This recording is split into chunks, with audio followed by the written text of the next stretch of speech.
Now, here is the voice of the working class, Rick Smith.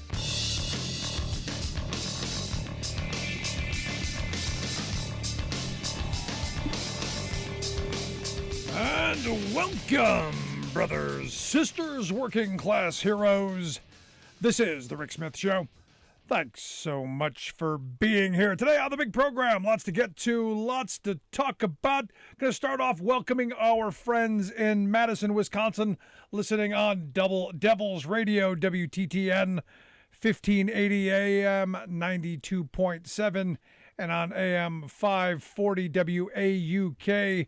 And 101 FM, The Shaw in Waukesha, Wisconsin. Great to have the Forward State on board.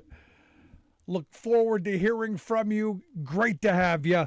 Lots to get to today, lots to talk about. We're going to get into the Supreme Court.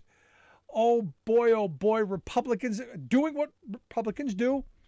How great, how wonderful Miss Jackson is, how fabulous of a person she is, what a great candidate. Oh my goodness, she knows the law. She speaks so well. Every compliment, backhanded or not, but still, I guess, not gonna support her. Came out of the committee 11-11, deadlocked. But it looks like, as I said from the beginning, she's going to get onto the Supreme Court, and that drives the GOP absolutely out of their minds. Like I said earlier, Susan Collins came out. There's one Republican, and now you got two more. You have Mittens, which you knew Mitt Romney was, at least I knew Mitt Romney was going to come out, if no other reason than to tick off Donald Trump, and Lisa Murkowski. So there's three. I said possibly five. Still might happen. 3 to 5 was my guess. I got the 3 number. Now, again, what happened to the Republican Party? This woman is qualified, went through the confirmation process, all of the gotcha questions, all of the craziness. I mean, that confirmation process, Republican nuttery, to have to sit there with a straight face and go through this stuff. Ask legal questions, ask legal opinions. What define a woman? And then to beat her up when she won't fall into your trap. Now, Lindsey Graham said she's a person of exceptionally good character, respected by her peers, and someone who has worked hard to achieve her current position. Yet he says, he were in charge, she wouldn't even have gotten a hearing. Where is the disconnect? How crazy have they gotten? How bad is it now in the Senate? Remember, this is supposed to be the upper chamber. These are supposed to be the adults. Remember Ben Sass? Impeccable credentials she has. Deep knowledge of the law. Great story, great person, all kinds of wonderful, effusive with praise, but nope. Somebody's watching.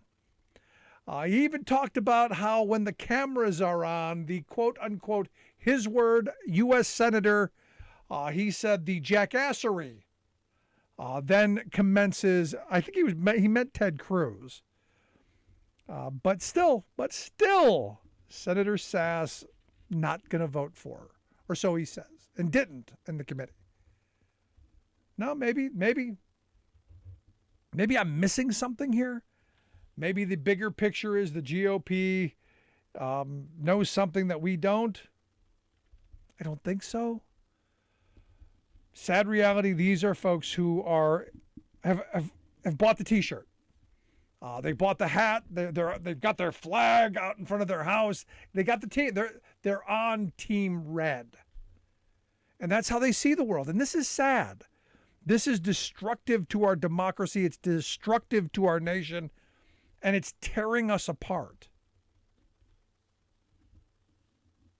Look, when I looked at someone like Kavanaugh, when I looked at someone like Amy Coney Barrett, they've got serious problems. Should have been addressed. Kavanaugh I had a real problem with. Some of the allegations I thought should have been investigated more. But Gorsuch and Barrett you voted for them. As much as I disagreed with their ideology, as much as I disagreed with their activism, the president put them up. There is nothing absolutely heinous about their behavior. They're on the court. That's how things work. Or at least that's how they used to work. They used to work that both sides would choose someone. That the majority party, the president, would go to the minority party and say, here's who we're thinking about. Are there people on this list that you think you could support? And then they would choose from that list. Instead, what's happened, and Republicans did a masterful job of this. The Federalist Society, began honing candidates very early on. They began molding people that they wanted to be on the court, and they moved them through certain parameters to get them on the court, and trial tested them, focus group tested them, think tank approved them, so that ideologically they would be corporatists. Ideologically, they would be the culture warriors that they need them to be on the courts. But more importantly, the corporatists got to make sure you're paying the bills. They don't do that on the left. The Democrats don't have that kind of infrastructure. Sorry, as much as the right wants to go, no, the left's horrible. They're just not that well coordinated. Sorry. I wish they were. I do. I wish there were a left-leaning Federalist Society that go, no, we're equal and we're equally as bad. The sad reality, as it was brought to my attention today, the Republicans, and I've been saying this for a long time, the Republicans have no ideas. They have no plan. They have no platform. They have no direction other than destruction. And Mitch McConnell has been very honest about that. The Republicans were always honest about it. 2020, they had no platform. We don't need a platform. Whatever Donald wants, we're going to do. We'll do what he says. Rudderless. And when they do come up with an idea, it's a bad one. So I got a lot of that to get to today. We're going to get into Rick Scott's 11-point horrible, which, I don't think I've spent enough time on. I've talked about. I spent a little bit of time here and there, drips and drabs. I think we really need to dig elbow deep into what Rick Scott really thinks we should be moving on. Remember, this guy wants to do, within 5 years, sunset every federal program. Everything. Kiss Social Security goodbye, kiss Medicare goodbye, kiss Medicaid goodbye, kiss a farm bill goodbye, kiss welfare program book, food stamps, kiss it all goodbye. And what kind of chaos does that mean for seniors, for working families, for the working poor? What does it mean for children? Well, it means more for rich people and less for everyone else. It means desperation. It means poverty. It means, the Dickinsonian world that conservatives have always wanted. Desperate workers, pliable workers, people who are just desperate enough to agree to do anything you want them to do for poverty wages and horrible, deplorable conditions, and never thinking to, oh my gosh, unionize and demand better. That really is conservative utopia. Desperate workers begging for a mere existence and never the profits. What a world that would be. Profits abound. Millions and millions. You imagine if you could go through a period of time where, people were hungry and child poverty was going up and the billionaires could make like $1.7 trillion. And wait a minute, we just did that. Never mind. Some good news, however. Shout out to our friends in Colorado. Good on you for guaranteeing the right to an abortion. Their Governor Jared Polis signed the bill today, I believe, enshrining the right for women to reproductive freedom. So if nothing else, pot and reproductive freedom now are the Colorado way. So when every other Republican state across this country bans it and the Supreme Court overturns Roe, at least Colorado will be a place where people can go, unless your state is one of those that wants to, well, make sure that you can't leave the state. And ladies, I come back to this moment.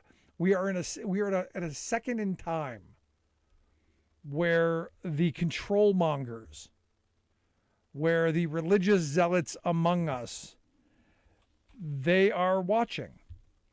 Because Roe, and I've said this before, Roe is the first in the battle against taking over your body.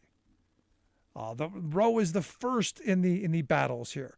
The next will obviously, and it came up during the Supreme Court Justice confirmation hearing of Ketanji Brown Jackson on contraception. Griswold, they believe, was wrongly decided. The privacy decision that you, as married couples, because that was what the decision was about, married couples being able to purchase birth control to decide how many children they're going to have, that they believe was decided wrongly. The next battle is going to be on the Supreme Court level, is going to be over Plan B and over the pill. Again, can you believe this? This is the world that we're in. And Republicans have taken us there. So I'm going to want to hear your thoughts. 1-866-416-RICK, 1-866-416-7425. You want to jump in on that? Give me some thoughts, questions, comments. Because I got to tell you, I thought this was decided law. And remember, John Roberts, during his confirmation, balls and strikes, decided law, stare decisis. We weren't going to rewrite everything. We weren't going to overturn things. And yet, that's all they've really done. They're attempting to repeal the 20th century and take us back to the good old days of the 80s and 90s. And I'm not sure which 80s and 90s, the 1780s and 90s or the 1880s and 90s. But I know it's not the 1980s and 90s. Because we'd be looking at these Republicans like the zealots and freaks that they really have become. And I'm hoping, I really am hoping, I'm hoping sanity at some point goes, folks, step it back a bit. Just my hope. And an example, perfect example. According to the American Library Association, they have released a report that shows that over 700 challenges to libraries, schools, and university materials happened in 2021, the most in the last 20 years. We are on a book banning frenzy. Why? Because we don't want critical thinkers. We don't want people with thoughts. We don't want people with destiny. We don't want people who are going to take control of their lives. No, we want desperate workers going to show up and do the crappy jobs for poverty level wages and never put their thoughts, never put their opinions, never demand better. This is the world what we're heading for. This is what they want from us. And this, folks, scary stuff. Before we take a break, let's quick go to the phones and get Alice on line one. Alice, how are we doing tonight? I'm doing good. I just want to say this. It doesn't matter if it's a religion. It doesn't matter if it's an ethnic group. It doesn't matter if it's a nation. Any of them that refuse to move on and expand the horizons, and they want to go backwards, it's a destruction. And we know this because that's what one of the problems with Rome, the fall of Rome, was when the Christians took over. And if you don't believe me, you can actually find that historically. It's historically accurate. And so I guess they're going to do that to us. So, we might as well just let them go on and destroy things? I think not. Yeah, or to take their advice, if it's going to happen, just lay back and enjoy it. Yeah, exactly. But I'm serious. Anybody that refuses to move on and they want to live in the past, they stagnate and they die. So obviously, we already know they're not the brightest bunch going, so they just show it. So you have a good evening, Rick. Good stuff, Alice. Appreciate the thoughts. Love to hear yours as well. You can give me a call, 1-866-416-RICK, 1-866-416-7425, or email me, rick@thericksmithshow.com. I'm going to take a quick break. Right back on the other side with your thoughts as well. If you're just joining us, make sure you grab the podcast. Always there, always available, and I hear it is fabulous. Make sure you grab it wherever you grab your podcast, from iTunes, iHearts, Podbean to Stitcher, and everywhere in between. Quick break. You're listening to The Rick Smith Show. We're working people. Come to talk.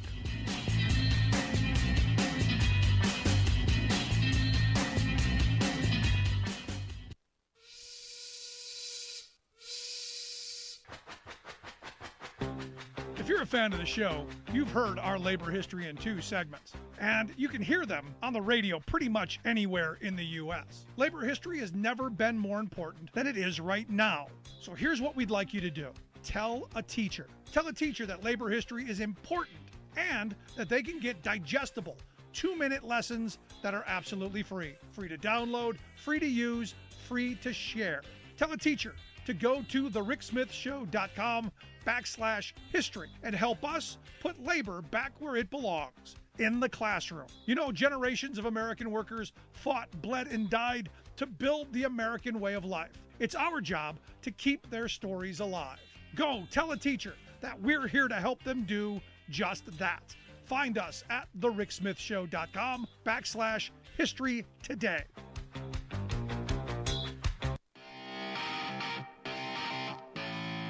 Welcome back to The Rick Smith Show. Now, here is Rick Smith.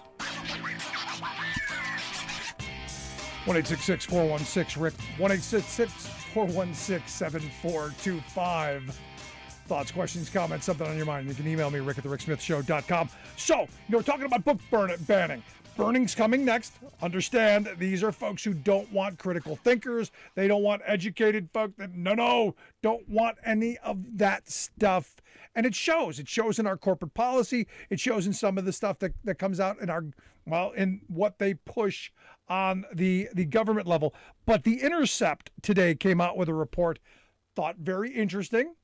The behemoth over at Amazon, evidently, some planned new internal communication app that they've got to facilitate conversation between workers on the warehouse floor. They've banned bunches of words, and I'll bet you'll guess one of the top words that they banned. I'll bet you begins with a U, and their workers at JFK 8 in Staten Island, New York, just voted for one. That's right, they banned the word union. They banned the word compensation. They banned the word pay raise. Of course they do, because you know what? They ban the words living wage.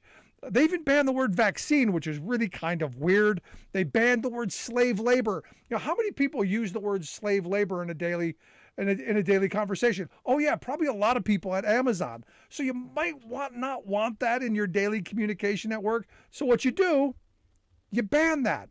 And then what word do you ban along with that? Freedom. Because at work, guess what you don't have any of?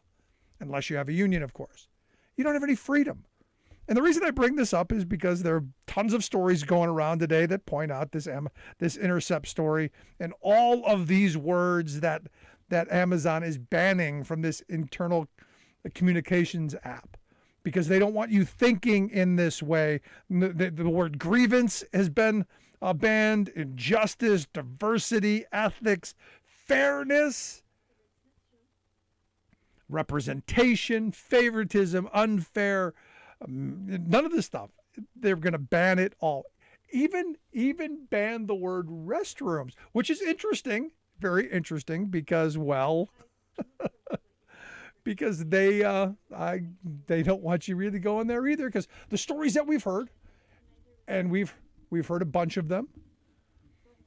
We've heard a bunch of them going into the bathroom following people. We've had a bunch of them, timing how long people do go to the bathroom. I mean, it's quite remarkable, the things that go on and the things that happen. It's It is the world that we live in. Let's go to the phone lines. We've got Joe on line 2. Joe, how are we doing today? Hey, Joe. Good evening, Rick. How are you? I'm not too bad. What's on your mind, buddy? Great, brother. Yeah, they talk about critical race theory. We got to teach critical class theory in that class. We got to let people know the history of what it means to have a large number of workers organized under collective bargaining agreements and to be under the protection of a union banner. How that benefits communities as a whole. How that benefits our middle class as a whole. The youth has to be educated on these matters. They don't know the language of the labor movement. They don't know the songs. They don't know the culture, the history that has been cultivated by workers over the last 100 years or so as they take on capitalist corporate powers. I'm right there 100% with you, brother. I'd like to definitely, brother. Yeah, we got to push to make the month of May Labor Month. They have Women's Month, Black History Month. I'd like to see there's a movement being pushed to make May the month of labor. Well, obviously, May 1st is May Day. Yeah, I appreciate. You think of all of the events that go on around May Day. I'm right there with you. Let's figure out how to do that. That's great, brother. Hey, thank you for all you do. Thank you for labor history and too. Always a big fan, and thank you for all the inspiration you give to the guys out on the front lines, on the picket lines, and who's out there organizing. Thank you so much, Joe. I appreciate it. Thanks, brother. No, absolutely. We should be doing that. May should be, because of May Day and everything that it's there. Because understand, May Day around the world is our Labor Day. And it should have been our Labor Day. And, there's a whole story that goes along with that as well. But I think Joe's right. Let's try and make May Labor Month. Now, interestingly enough, for our friends in Wisconsin, they've done something that I think a lot of states should be doing. They actually have labor education in the schools. It's not a lot. It is some, though. And when we were in Wisconsin back in 2011, when the Great Uprising, when Scott Walker was attacked public sector workers the way he did with Act 10, one of the things that sparked that uprising were those kids who were the TAs and those frontline union members at the University of Wisconsin who saw those attacks in writing in that Act 10 and acted. And they went back to their labor education and they understood what it meant. And they organized and they came together, and it was an incredible time that I spent there. In fact, I spent 2 weeks there in Madison, sleeping on the floor of the Capitol, broadcasting out of Representative Brett Halsey's office. And I'll tell you, it's a time I'll never forget because the people of Madison were incredible. The camaraderie, the solidarity, and the fight to say, you know what, we demand better for our children in the future. And I never forgot that. And we need to take that spirit and we needed to move it forward. Because look, ultimately lost a lot in Wisconsin. But from what I understand and from the people that I've talked to, the fighting spirit is there, and it's across this country. We're seeing it. We saw it in New York with those workers overcoming almost impossible odds to organize at Amazon. We're seeing it in Bessemer, Alabama, as workers are fighting the behemoth of Amazon to organize. And we're seeing it every day across this country as workers are fighting to make better lives. And you know what? When we come together and we fight, we can win. We can do better. We can make better lives together. It's that simple in my view. I'd love to hear your thoughts. You can email me, rick@thericksmithshow.com. Also, if you're just joining us, make sure you grab the podcast wherever you grab your podcasts. We'll take a quick break right back after this. Stick around. You're listening to The Rick Smith Show. We're working people. Come to talk.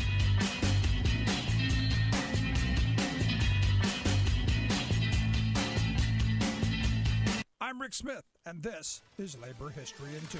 Tomorrow marks the anniversary of the Upper Big Branch mine disaster. This is the first of 2 parts commemorating that moment in labor history. The year was 2010. A massive explosion ripped through Massey Energy's mine in Raleigh County, West Virginia. The explosion killed 29 miners. It was the deadliest in decades. The explosion at the Upper Big Branch mine revealed the ruthlessness of profit-driven mine executives, raking in $150 $104 million in profit the year before, they callously insisted the explosion had been an act of God. The explosion also exposed the immense pressure on federal and state regulators to look the other way or go easy on enforcement. And it demonstrated just how deep the ties go between industry, regulators, and those in seats of political power. The Upper Big Branch mine explosion served as a testament to the increasingly unsafe and non-union nature of the industry. 35 years ago, 95% of the state's mines were unionized. Walkouts over health and safety were common. Now, less than 25% are. And the workers risk their livelihoods if they dare to speak up about safety. Autopsies of those killed in the explosion revealed that over 70% of them were found to have had black lung disease, an entirely preventable disease with proper ventilation. Massey executives routinely violated safety rules as a cost of doing business. American University's detailed study of Massey's safety record for the years 2000 through 2010 concluded that no other U.S. coal company had a worse fatality record. A total of 54 workers, including those at the Upper Big Branch mine, had been killed during that time period. They also found that Massey had been cited for nearly 63,000 violations, including more than 25,000 considered significant and substantial. Like what you hear? Check out more at laborhistoryin2.com. Barry Goldwater, considered a right-wing fringe candidate in 1964, won the Republican presidential nomination by declaring that, quote, extremism in defense of liberty is no vice. But the GOP is now way beyond the fringe, declaring that nuttiness in the defense of extremism is no vice. Consider Jenny Thomas. Her recent far-out political effort to overthrow the people's 2020 presidential vote shows that her husband Clarence Thomas, the dogmatic Supreme Court reactionary, is not the nuttiest member of the Thomas household. He's the best known of the duo, but wife Jenny has quietly been moving into the top circle of unhinged political conspiracy activists. Biden's defeat of Trump in 2020 set off this supremely connected partisan like an explosion in a fireworks factory. She spewed out a weeks-long barrage of text messages to Trump's chief of staff demanding that Republicans use the court to stop Congress from certifying Biden's victory. Jenny instructed the White House to, quote, release the Kraken. Huh? Kraken, the name of a mythological sea monster, was used by manic right-wingers as code for a package of kooky lawsuits they hoped judges would use to put Trump back in power. Jenny Thomas was not merely someone babbling free speech opinions, but she was a powerful political plotter actively strategizing to have unelected judges usurp the people's democratic authority. This was too crazy even for the right-wing Republicans now running the high court, except for one. Guess who? Yes, despite his obvious conflict of interest, Clarence used his position to try to advance election cases in which his spouse had a personal stake. This is Jim Hightower saying, yet he wasn't punished for violating the ethics code because the U.S. Supreme Court has no ethics code.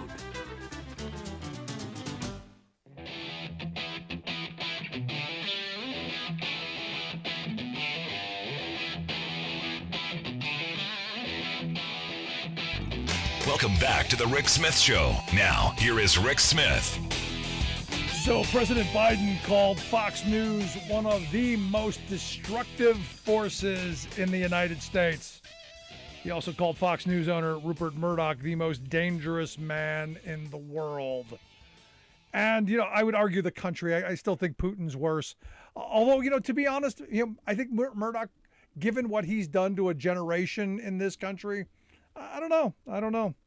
But I look at what's going on over in Ukraine. I look at the horrible propaganda coming out of Russia. And I got to tell you, war crimes, when the president said it, that Putin is a war criminal, and the Republicans were, he's weak, he's feeble, he tripped over himself. When the president said he's got to go, look what he's done. He was right. And here to share some thoughts on all of this and, well, much more, I go to my military expert, person I turn to anytime I want to talk about military stuff, my good friend Rich Ojeda. He's also the national spokesperson for No Dems Left Behind. Rich, thanks for taking time for us, brother. Anytime, brother. I always enjoy being on your show.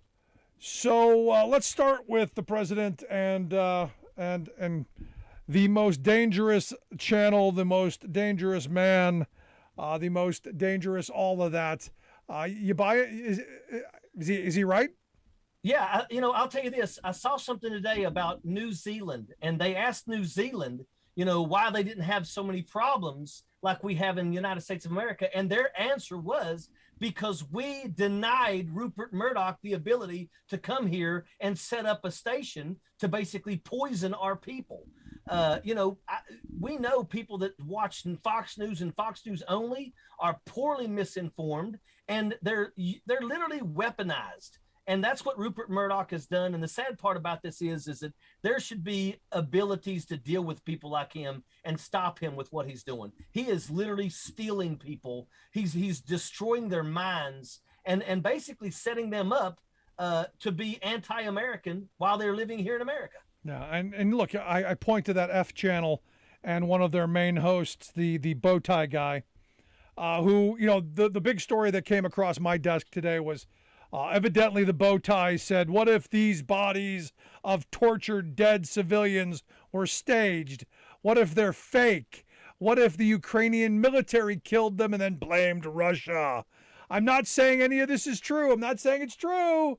I'm just asking the question, why can't we ask these questions?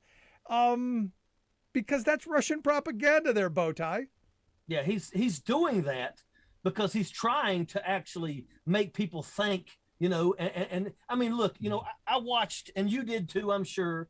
You saw President Zelensky's face today as he was touring Bucha, and you could see the pain on his face. Here's a person that has done everything right, and his country has been targeted by a big bully, is what it is. And, he's watching his own citizens with their hands tied behind their back, dumped in open graves with bullet holes in the back of their skulls. I mean, this is war crimes. Vladimir Putin, even though he's not the one squeezing the trigger, he's responsible for this. And I'm telling you right now, I think that nothing changes. Russia needs to be placed on a third world country list, and nothing changes until Vladimir Putin is held accountable for what he has done. No sanctions are ever going to be lifted. Kick them out of the G7, the G8, G20. Get rid of them, make them literally nothing more than a third world country until Vladimir Putin is gone. And only then will they be allowed to come back. This is absolutely unacceptable. And then they're angered because 2 helicopters from Ukraine happened to fly 12 miles into Russia and blow up a fuel depot. Oh, I'm sorry. Russia's crying about that. You invaded their country. You have sent missiles into housing districts, into hospitals. I mean, we've seen children and mothers, severely wounded, in some cases dead. Unacceptable. Totally unacceptable. And I go back to when President Biden said that he can't continue to lead this country, that he should be removed. And I remember the Republicans and the F channel mouthpieces losing their mind. Oh, he's feeble. Oh, he misspoke. And I said, I don't think he misspoke. I think the guy's got to go. And I'm hoping his people take him out. I'm hoping if it's not the oligarchs, I'm hoping it's the people around him, or I'm hoping it's the people of the citizens of that city, of that country, who go, you know what? This isn't who we are, because they've got family in Ukraine. Yeah, that's what needs to happen. And if it doesn't happen, I'll tell you right now, I hope President Zelensky sends every sniper that he has into Russia. And I don't care if it takes him 20 years. When he steps outside, he's going to get it. Vladimir Putin will no longer be allowed to leave Russia. He may fly to North Korea. He may fly to Saudi Arabia. He may fly to China. But that's about as good as he's going to get, because if he flies anywhere else, and I believe that President Biden also talked about basically hitting him with I guess, I don't know what the word is. I apologize, but basically making him literally a criminal on the world stage, so that he won't be able to go anywhere. And we have to hope that the people of Russia that are struggling, that the oligarchs that are losing their yachts and all these things, we have to hope that they are starting to look at each other and say, this has to stop. I'm not going to lose everything that I've worked my life for, all because of this bully who decides he wants to go in there and basically steal land from Ukraine. Yeah. Now the president said that he's a war criminal. This guy is brutal, and what's happening in Bucha is an outrage, and everyone's seen it. And we've seen some of the photos. We've seen some of the satellite stuff that's been shown. If these aren't war crimes, I don't know what is. And the globe can't. I don't know how you can allow this to stand. And the question then becomes, are we doing enough? Because look, I think people are outraged. And is there more that we can do without us becoming entwined in World War III? Because I think most people are like, look, we got to do everything we can do until it's our soldiers and our boots on the ground. Or do you disagree? No, I agree. That's one of the reasons why we're not basically doing a no-fly zone, because that puts us potentially against a Russian. And then all of a sudden, if we shoot the Russian down, then all of a sudden we're involved in this. Joe Biden is doing everything right, and we're doing everything right. We've got troops in Latvia. We got troops in Poland. We're helping and we're facilitating moving equipment all the way to the border of Ukraine. I mean, we're doing everything that we need to do. And I'm telling you, I believe that with what's going on, Russia is done. They failed to think this through. Right now, the Russian tanks are having a hard time getting repaired. And the reason why is because the parts that were used to fix the Russian tanks come from Ukraine. So guess what? That's shut off. You're not getting anything. That's a fact. That's absolute truth. So, I mean, I'm sitting there thinking to myself, did you not think this through at all? Because I don't think Vladimir Putin did. He thought this was going to be a 3 or 4 day. They thought 72 hours and they would be in Kyiv and everything would be great. They absolutely miscalculated this. But I'm telling you, the equipment that's being sent, the javelins, the Stinger missiles, I mean, every single day, the Russians are losing more equipment. They've had over 600 tanks destroyed, and I'm telling you, what they have lost so far in a month is more than, it's way more than what we lost in 20 years in Iraq and Afghanistan. I mean, this is absolutely a failure. And I'm honestly thinking that they must really not be telling Vladimir Putin what's going on, because, obviously he's a dictator and they're probably scared of him. But I mean, he cannot think that the Russia is doing. They actually tried to say that they fulfilled their first mission and now they're going to pull back and they're going to go for the Donbas region. Let me tell you, that was just for him to save face, because they've got their butts whipped. Yeah. Are you surprised? I mean, I got to tell you, I'm a little surprised that they've been, I mean, this bad. I mean, I've always been told my whole life, the big bad Russian military, that this is a global superpower. Are you surprised that they've fallen this flat? Let me tell you something. In 2014, when they invaded Crimea, I was one of the first people to say, those are T-62s. I mean, we're talking old raggedy equipment. I'm like, hey, something's not right here. I mean, they got some raggedy equipment.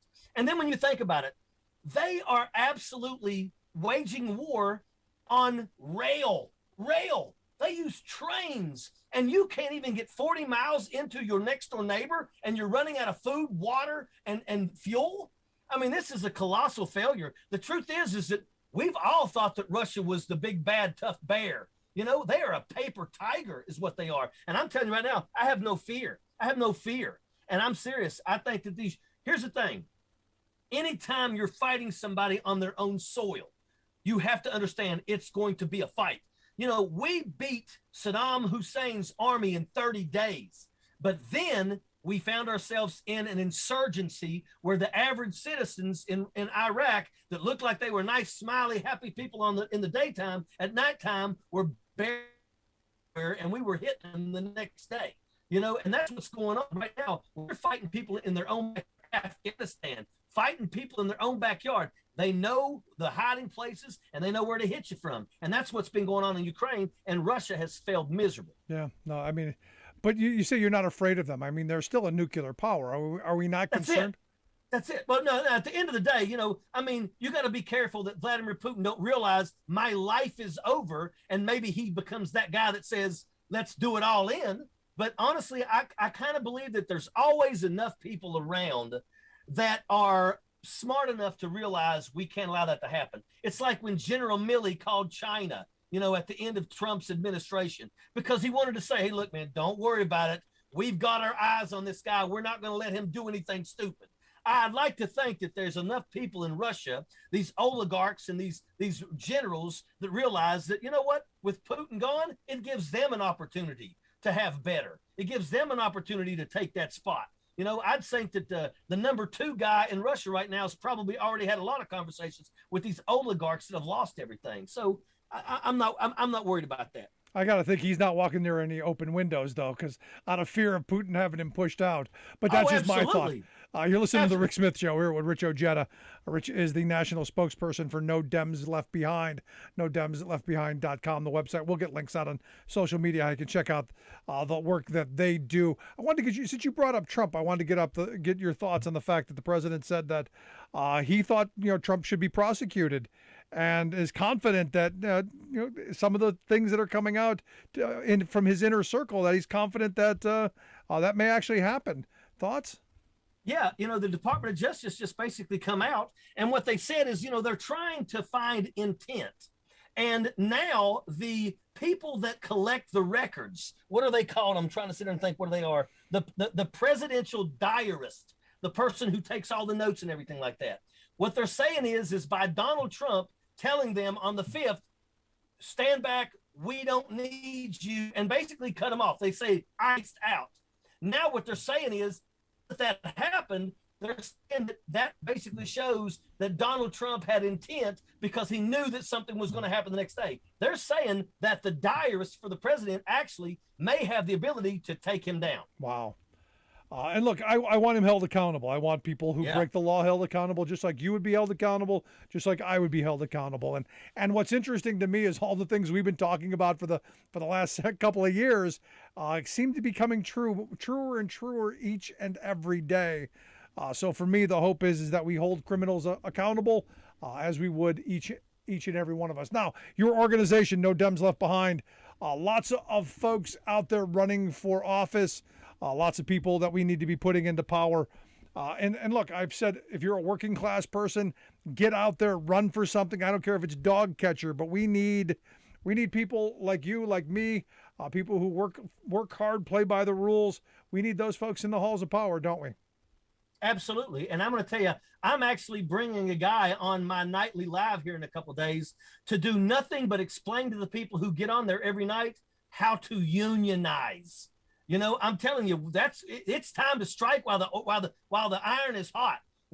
Amazon now has a union in one location. I'm telling you, it's time for the unions to step up to the plate and take it all back. I'm really excited about that. I really do believe that we're going to see Donald Trump held accountable.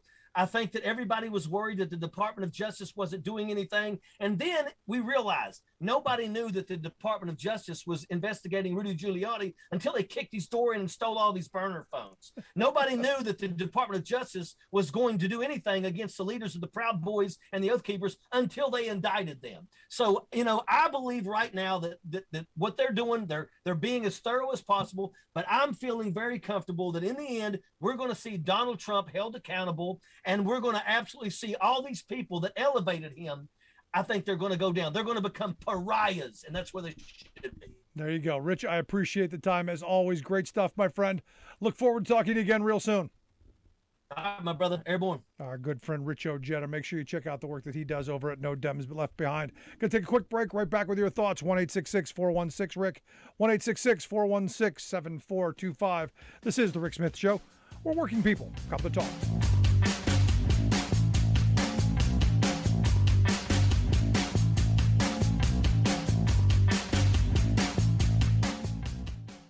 I'm Rick Smith, and this is Labor History in 2.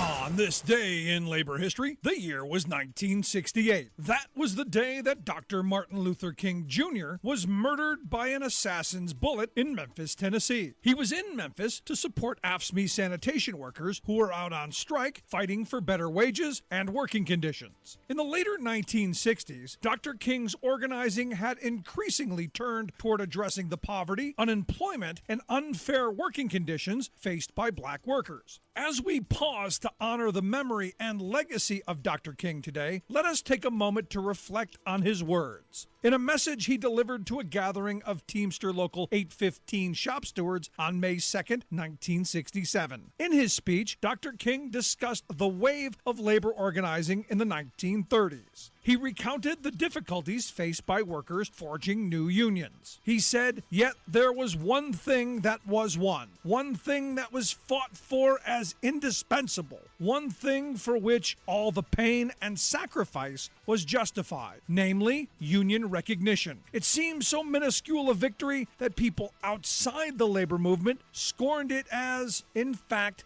just another defeat. But those who understood union recognition meant the real beginning. Union meant strength, and recognition meant the employer's acknowledgement of that strength. And the two meant the opportunity to fight again for further gains with united and multiplied power. As contract followed contract, the pay envelope fattened, and fringe benefits and job rights grew to the mature work standards of today. All of these started with winning first union recognition. Dr. King died standing up with black workers fighting for that very recognition. Like what you hear? Check out more at laborhistoryin2.com. You're listening to The Rick Smith Show, where working people come to talk.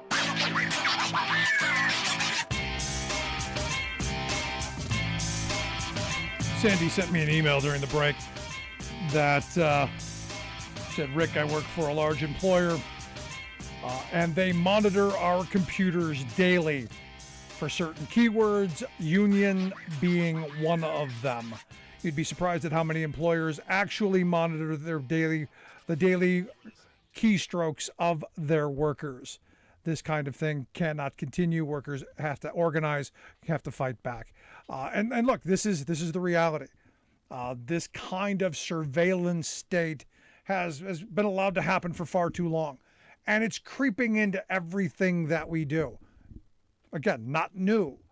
I've said for years, you hear some of these horror stories. There was the story in Massachusetts where, the one company put the RFID chip into people's hands so they could scan in and out easier. They could use the vending machine easier, and it would track their movement throughout the building. And you go, really? You would really let someone shoot an RFID chip into your body just so it'd be easier to scan in and out, so you wouldn't have to wear a badge? You would really do that? And sadly, they've convinced people, oh, it's just easier. And the other mentality, well, if you're not doing anything wrong, why do you care if someone's watching? Well, this kind of stuff, this kind of invasive behavior, well, it filters into everything you do, because a lot of people take their work computers home. A lot of people take their phones and do work on their phones. And now you've got this dividing line no longer there, very blurred, to where corporate America is watching your every keystroke, watching everything you do, and monitoring everything. And Amazon's been one of the biggest drivers of this. Amazon, outside of making sure that you get all of your things within 2 days, is a gigantic tech company. They're always figuring out how to do time studies and how to monitor things and how to use AI to squeeze seconds out of people. Some of the horror stories I've heard from Amazon workers, they're constantly, wearing, scanner technology that if they're not picking something up every couple of seconds, it's beeping. If they're not scanning something every couple of seconds, it's beeping. It's constant stimulus, constant harassment. And now this story has come out that Amazon is using this app called Mentor. It's called Mentor, that's tracking their delivery drivers. So whatever their delivery drivers are doing, it's tracking their every movement. So everything that they do, their eye movements, everything is being recorded. It's being tracked. It's being time studied, and workers being disciplined. And this is one of those things that eventually filters down to everybody. I remember when, look, I drive a truck for a living. I remember when the cameras came in the trucks, when the Qualcomms came, and they could track, where the truck was at on the road, and they could tell how fast you were going. They could tell how many RPMs you were, what gear you in, how many times you touched the brake. And then the cameras came, and they were facing outward. And look, guys, I love the outward cameras, because if I'm in an accident, there's some. But then they had it facing inward, and it's for your protection. No, it's to make sure that you're not talking on your phone. It's to make sure that you're not fiddling with the radio or talking on the CB, or your eyes are moving. It's constant control. It's constantly being. And look, some will say, well, it's for safety, and for some, I'm not going to argue too much. But it's getting that control. It's getting that constantly being used to being surveilled. And we do it to our children all the time. Cameras in classrooms.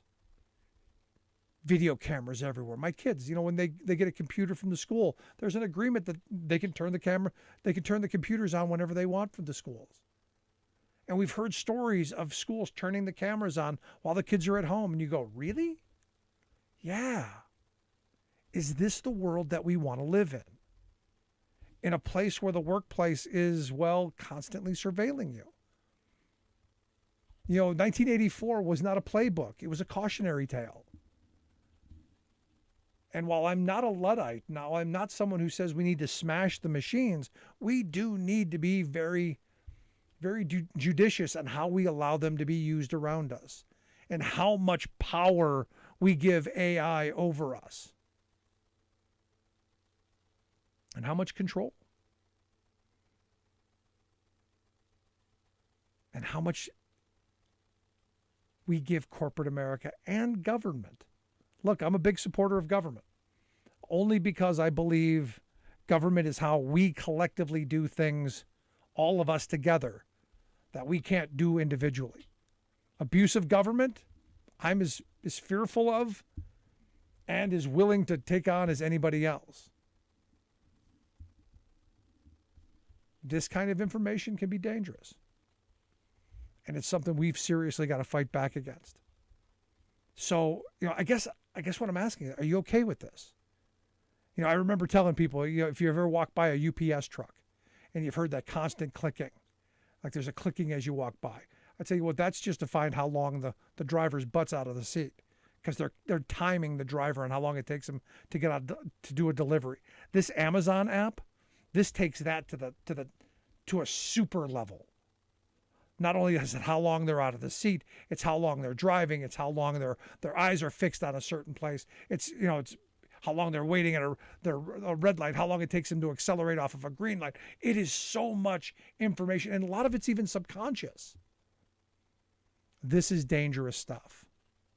This kind of constant tracking, this kind of constant surveillance, constant harassment. This is dangerous stuff. And we've got a dysfunctional government system that isn't even thinking about this. You hear that automation is going to replace half of the jobs that we currently do within the next 20 years. And Amazon is a driver of that. And yet we've got a government system so dysfunctional because it's mired in, I've stuck my flag in the ground, or I bought the right hat, or I'm on team this or team that they're not even thinking policy-wise of how to protect working people from the abuses of corporate America. And that's how corporate America wants it. They love the fact that we're at each other's throat. They love the fact that we're tearing into each other. And we better figure out how to stop it, or this gets worse, and it gets worse fast. I mean, it's already worse than I could have imagined 10 years ago. Question is, what are we going to do about it? You going to put up with it? Just happy to have a job. Is that going to be the mentality, or are we going to organize? Are we going to fight back and say, no more? Love to hear your thoughts. Email me, rick@thericksmithshow.com. Germany on Wednesday issued an early warning that it could be heading for a gas supply emergency. Europe prepares for energy shortages. I want to understand from you how you reconcile the administration's climate goals right now with what clearly is a shift in posture around energy and fossil fuels. Biden administration insists climate change remains a priority. Plus, a national transition to electric vehicles would save both money and lives, new study finds. All of those transitions and more straight ahead, hopefully. From BradBlog.com, I'm Brad Friedman. And I'm Desi Doyen. Stand by for 6 minutes of independent green news, politics, analysis, and snarky comment. I'm willing to pay $4 a gallon. Hell, I'll pay $15 a gallon because I drive a Tesla. How nice for you, Stephen Colbert. Glad you can afford a Tesla. This is your Green News Report. Okay, Desi Doyen, the Russian war on Ukraine is not working out as Russia had planned, but it's also going to hurt them, it seems, very much when it comes to the key part of its own economy. Yeah, and actually there will be pain all around for everyone. The European Union is divided over when and how to enact an embargo on Russian energy imports in order to stop funding Russia's war on Ukraine and free itself from the Kremlin's grip. But Poland announced Wednesday that it is moving ahead and will ban all imports of Russian coal, gas, and oil by the end of this year in order to stop Russia from using energy, quote, as a way to blackmail. Nice. Poland's Prime Minister urged other EU countries to move faster to phase out Russian energy, specifically calling out Germany, which has resisted an embargo due to the economic impact. The German government said this week that Russia told them it won't require countries opposing its invasion of Ukraine to pay for Russian gas with Russian rubles, at least not yet. Good. However, Germany officially activated emergency plans to prepare citizens and businesses in the event Russia abruptly halts gas deliveries entirely anyway, and called on them to conserve energy, among other actions. The next phase of Germany's emergency plans likely include gas rationing. Experts say the announcement is a signal to Russia that Germany is prepared for any escalation. Here in the U.S., as we go to air, President Biden is said to be preparing an order to release from the nation's Strategic Petroleum Reserve up to 1 million barrels of oil per day for as long as 180 days to help ease gas prices that have spiked due to Russia's invasion of Ukraine. Wow, 1 million barrels a day for 180 days? Yes. U.S. oil producers have refused calls to increase production, saying they are focused on returning cash to investors instead. Yeah, returning cash to their own pockets. Why should they help when there's profits to be made? It's only a world at war. Treasury Secretary Janet Yellen countered criticisms that a new agreement between the U.S. and the EU to increase natural gas deliveries to Europe would undercut climate targets. Yellen said there is no escaping the reality that it will take time for Europe to phase out Russian gas while simultaneously bringing new renewable energy sources online. Yellen also rejected calls from some big U.S. banks to hit the brakes on climate policy. If anything, the problem is that we haven't moved as rapidly as we should have.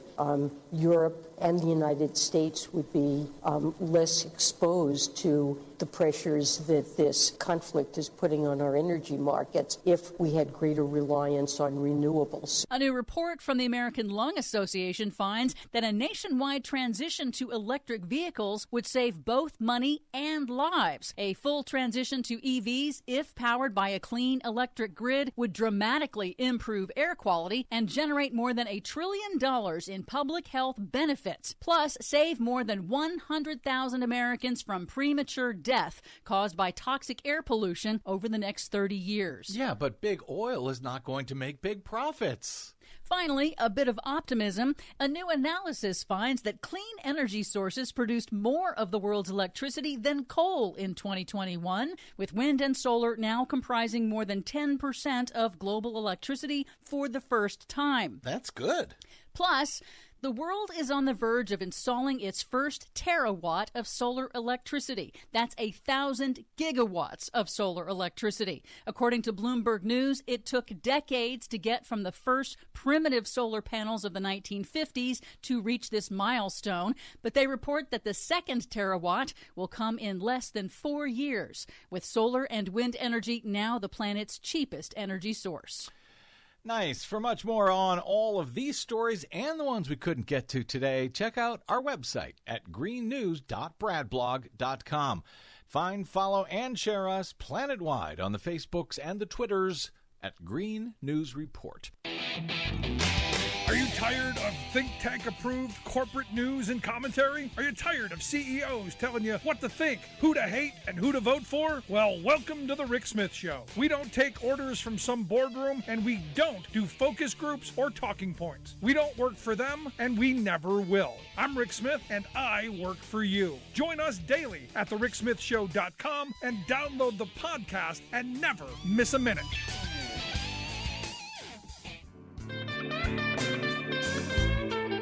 Welcome back to the Rick Smith Show. Now, here is Rick Smith.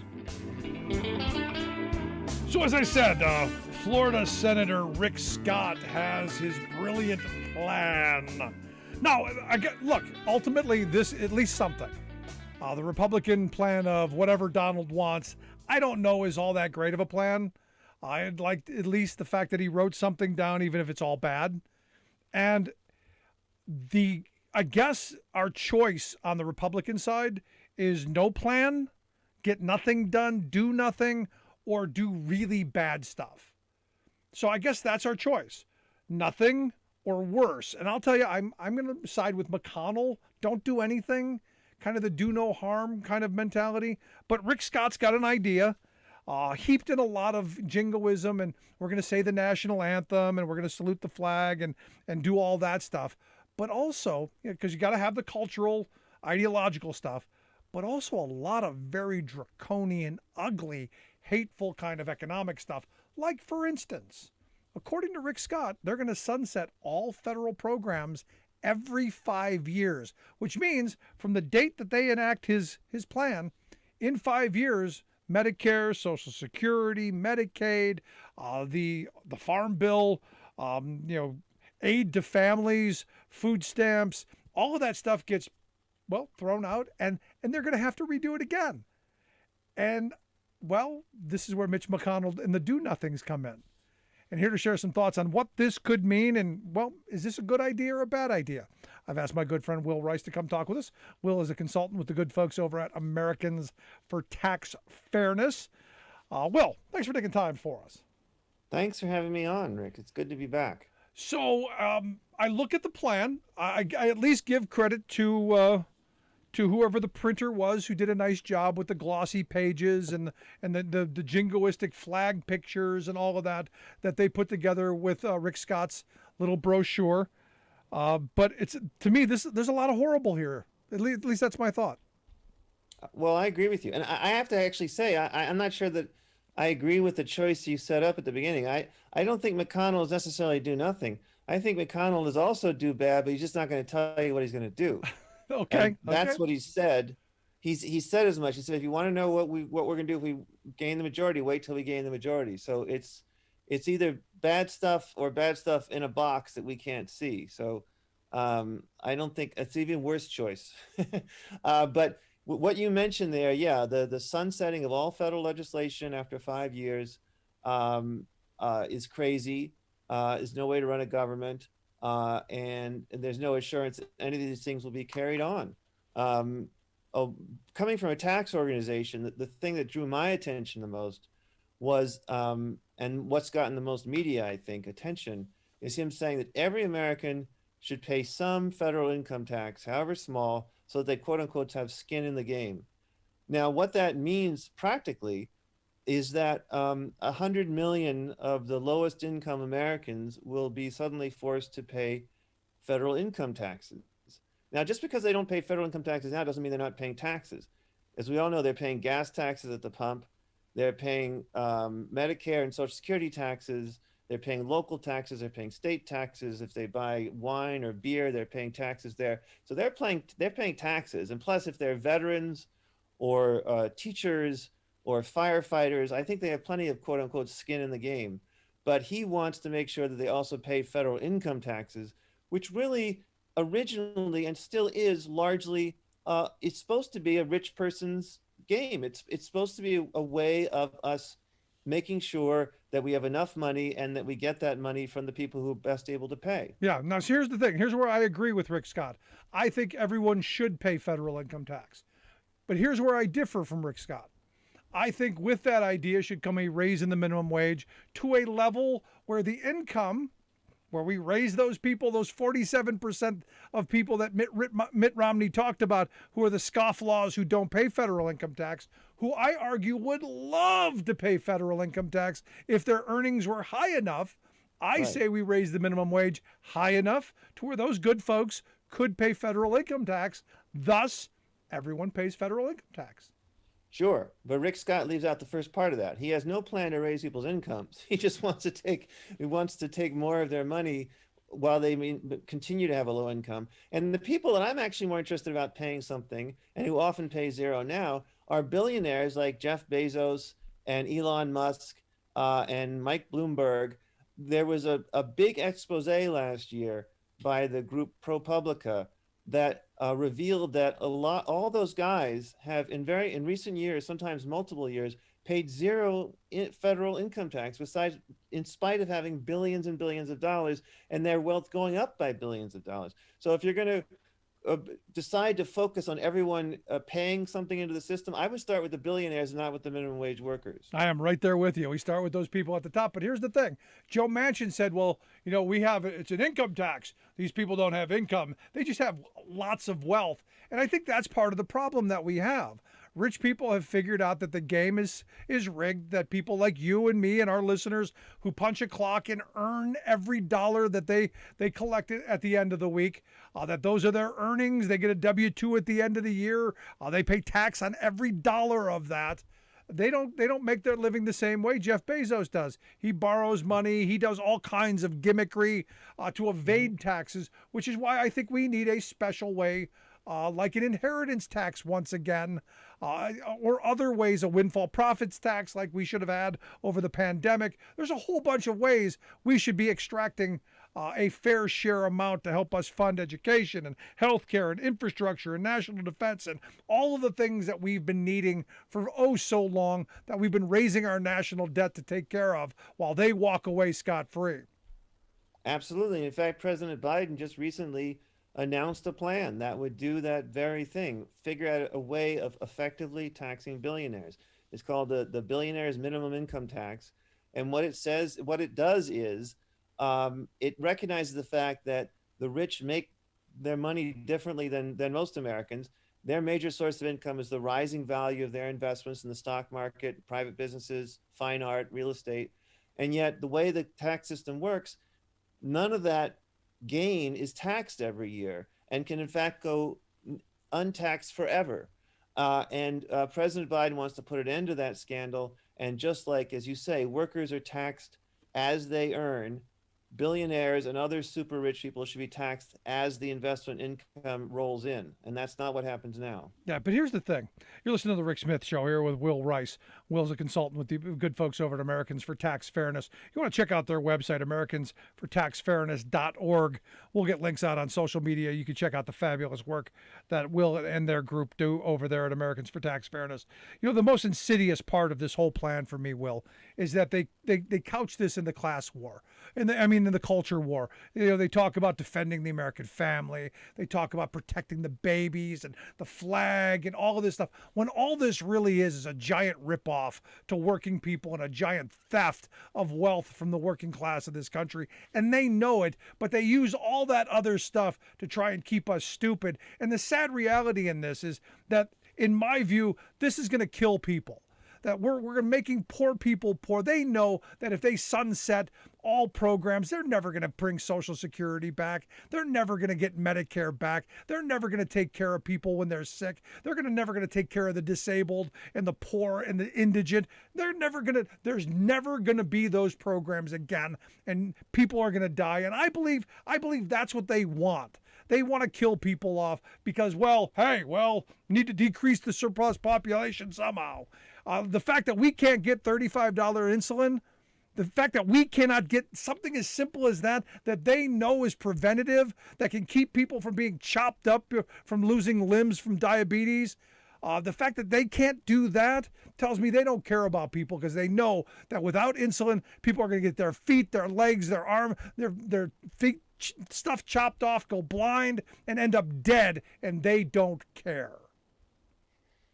Well, as a tax organization, as a nonprofit. Yeah, Will, you don't have to go with me on this. But I will say this. My perception is that they've allowed an ideology which to me does not reflect the realities of human existence to blind them to a lot of the suffering that will ensue if they were to get this crazy plan enacted. Their plans, their ideas, their policies don't reflect the way the world works, as far as I can tell, and they seem to have a really they have a real disdain for working people, especially low wage working people, and they have a kind of idolatry for the rich. And it's amazing to me in a document like this, where he talks a lot about debt, that he never mentions the fact of tax-free billionaires or tax-free corporations, which is one of the major sources of our debt, is that we're just not raising enough money from the people who have so much of it. Yeah, I mean, it's insane to me. And the fact that he's talking about, how do we protect, defend, and promote the American family at all costs, and then to use the name of God, America will be free to welcome God into all aspects of our lives. Screw you. When you're denying people health care, when you're going to kick Granny to the curb and steal her Social Security so you can give more tax breaks to Jeff Bezos and corporate America, I'm sorry. I can never go to those places. And look, I know this. I know we're not. Disclaimer, full disclaimer for anyone listening. None of these ideas or thoughts or policies have anything to do with the good folks over at the Americans for Tax Fairness or Will Rice. Nobody's speaking for them. This is just me, who is angry, who is frustrated that no one calls these people out on these policies, because they hide behind the flag, they hide behind religion, they hide behind the babies, yet all of their policies are horribly dangerous, horribly destructive to all of the things they claim to say they care about. Well, it is strange that they talk about that there's so much emphasis on family, and yet one of the best things that's happened to families that sadly came out of the pandemic, but they temporarily improved the child tax credit, which gave more money to families raising young children, gave them the money up front in monthly stipends rather than having to wait for tax time to get it in a lump sum. And the estimates are that it cut child poverty by 40% last year when this thing was in effect. But because we couldn't extend that improved child tax credit, all that money went away, and those children fell back into poverty again. I don't see how you can call that a pro-family position. Which I said at the time was the most insidious thing they could have possibly done. They should have never done anything. And I said when I was a kid, I grew up in poverty. I remember, there was nothing in the cupboards at the end of the month because the welfare or the food stamps never went as far as people think they do. And I remember not knowing that we were poor. I thought everybody lived the way we did. The fact that you gave these families this little bit of help that helped get them to the end of the month, showed them that there was a better way, a possibility of living a better life, and then you yanked it away from them the way they did. that unconscionable in my mind, while saying that we're gonna keep giving those tax breaks to the billionaires of this country, while they during the pandemic made over almost $2 trillion in excess wealth. That is obscene to me, Will, and I don't know how people can go to sleep at night knowing that that happens in the wealthiest country in the history of civilization at its wealthiest moment. Of course, Rick Scott, the author of this plan, is a multimillionaire.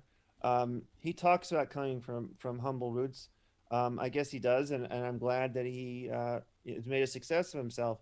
But I think that there's a tendency to not understand how many components go into poverty, why people are poor, the psychological aspects of it, and also that you get stuck there.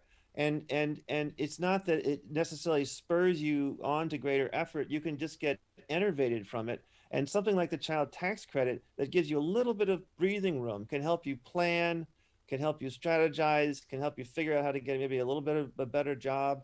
And so these programs are not intended to take away people's autonomy or their urge to succeed, but to give them some help doing it, to round off the sharp corners of capitalism, which cuts a lot of people, and not just because they're lazy or don't want to work. It's not humane to just write off a whole bunch of people, and that's what the authors of these kind of policies seem to be doing. Yeah, I'm right there with you, Will. I appreciate the time. I appreciate the work that you guys do. Keep up the great fight. I look forward to having you back again real soon. I'd love to come back and just keep telling everyone about the billionaire's income tax. I think that's a very important issue and should be in the elections this year. We absolutely do need that. Will Rice, our good friend over at the Americans for Tax Fairness group, americansfortaxfairness.org, the website. Check out the work that they do. Want to hear your thoughts. Is this something that's of interest to you? Do you think we should be doing more taxing of our billionaires? Remember, the good socialist president Dwight David Eisenhower, top marginal tax rate 92%, corporate tax rate 56%. We can't even get back to 28% because that's too onerous. Yeah, we got kids going to bed hungry. We got veterans homeless in our streets. Something seriously wrong, folks. Back with your thoughts. Stick around. You're listening to The Rick Smith Show.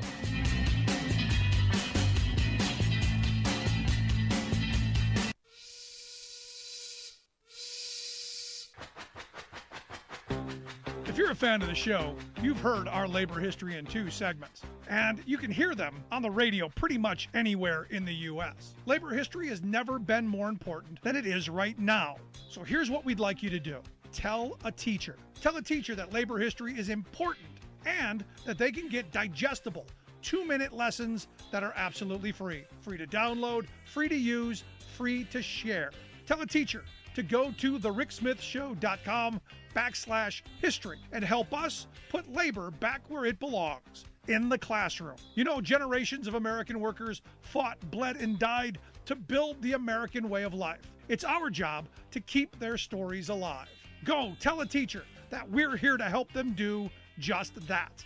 Find us at thericksmithshow.com/history today.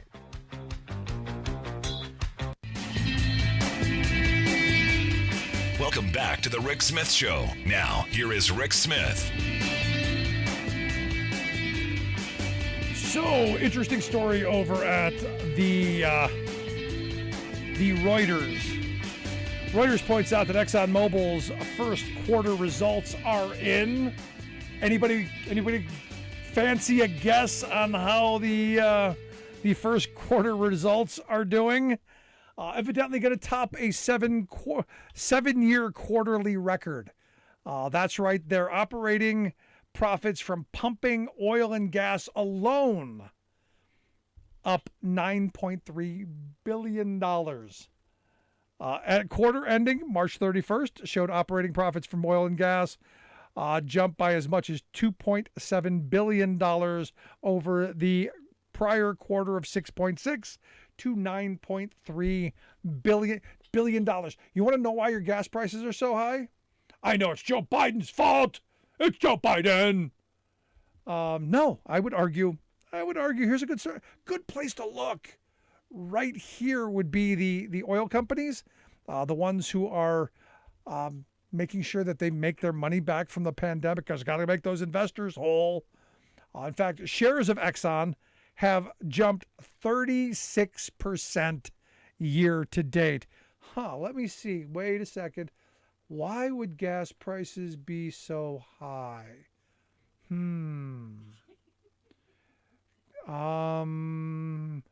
Biden. That's right. It's Joe Biden. I saw the gas pump. There's a little Joe Biden there with his finger pointing, saying, I did this. It had to be it, right? I saw it on the internet. When the reality is the earnings call 36% jump in the share price. And look, they're not in a hurry to go pumping more because they understand supply and demand like I learned it. If you can keep the supply scarce, guess what happens to the price? Oh, yeah, the price goes up. Yeah, I remember that. And you've got your speculator criminals on Wall Street driving the price up. Gee, you know what happens? Oh, that's right. They make their money. They line their pockets. Because, hey, did you hear the bonuses that went out to those criminals on Wall Street? $45 billion divvied out amongst them. Yeah, hey, good work if you can get it. But where does that come from?